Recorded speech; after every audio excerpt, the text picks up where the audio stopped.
ঘড়ির কাঁটায় সন্ধ্যা 5:38। এই মুহূর্তে অবস্থান করছি সান্নোমিয়া স্টেশনের বাইরে। আর আজকে আমরা জার্নি করব কোবে পোর্ট টার্মিনাল থেকে জাপানের মিয়াজাকি টার্মিনাল পর্যন্ত, যেটি কোবে থেকে মিয়াজাকি পর্যন্ত পৌঁছতে সময় নেয় মাত্র 13 ঘন্টা 30 মিনিট। সান্নোমিয়া স্টেশন থেকে বেরিয়ে বাসে চেপে চলে আসলাম কোবে পোর্ট টার্মিনালে। আর আসতেই আমাদের সঙ্গে দেখা হয়ে গেল আজকে আমাদের সঙ্গী রোক্কো ক্রুজ শিপের সঙ্গে, যার দৈর্ঘ্য 636 ফিট এবং প্রস্থ 90.5 ফিট, এবং এটি ধারণ করতে সক্ষম 576 জন যাত্রী এবং 163টি ট্রাক সহ মোট 81টি প্রাইভেট কার। এবং আজকে আমাদের ক্রুজ সন্ধ্যা 7:10 ছেড়ে আমাদেরকে মিয়াজাকি পৌঁছে দেবে আগামীকাল সকাল 8:40 ফাইনালি আমরা চলে আসলাম জাহাজের ভিতর। আর আজকে আমাদের সিট রয়েছে কেবিন নাম্বার ডিতে, যার মধ্যে রয়েছে মোট 20টি সিট। আর আমাদের সিট নাম্বার ছিল 4158, অর্থাৎ লোয়ার বার্থ। এখানে আপনি চাইলে নিজের সিটকে সম্পূর্ণ ব্লক করে রাখতে পারেন। ঘড়ির কাঁটায় সন্ধ্যা 7:10। নির্ধারিত সময়ে আমাদের জাহাজ তার যাত্রা শুরু করলো মিয়াজাকির পথে, এবং তারপর আমরা জাহাজের রেস্টুরেন্ট থেকে সেরে নিলাম রাত্রের ডিনার শেষ করে কেবিনে এসে নিয়ে নিলাম হালকা একটু রেস্ট। ঘড়ির কাঁটায় রাত্রি 1:30।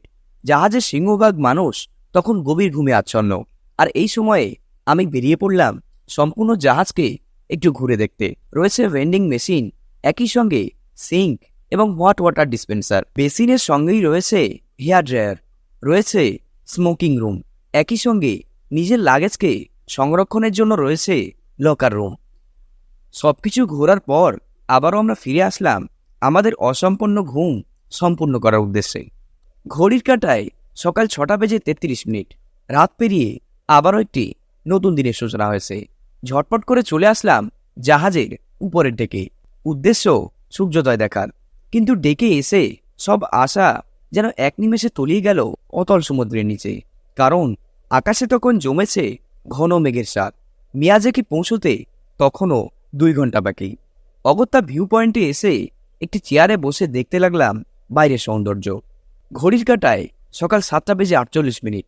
শাওয়ার শেষ করে জাহাজে থাকা রেস্টুরেন্ট থেকে সেরে নিলাম সকালের ব্রেকফাস্ট শেষ করে আবারও আমরা চলে আসলাম আমাদের কেবিনে এবং লাগেজপত্র নিয়ে রেডি হয়ে গেলাম নামার উদ্দেশ্যে, কারণ ঘড়ির কাঁটায় তখন বেজে গিয়েছে সকাল 8:27 এবং আমাদের জাহাজ নির্ধারিত সময়ের 3 মিনিট আগেই তার যাত্রা শেষ করল জাপানের মিয়াজাকি পোর্ট টার্মিনালে। আর এখানেই শেষ করছি আজকের গল্প। দেখা হবে আপনাদের সঙ্গে আবারও কোনো নতুন ভিডিওতে। ততক্ষণ পর্যন্ত সবাই ভালো থাকবেন, সুস্থ থাকবেন। ধন্যবাদ।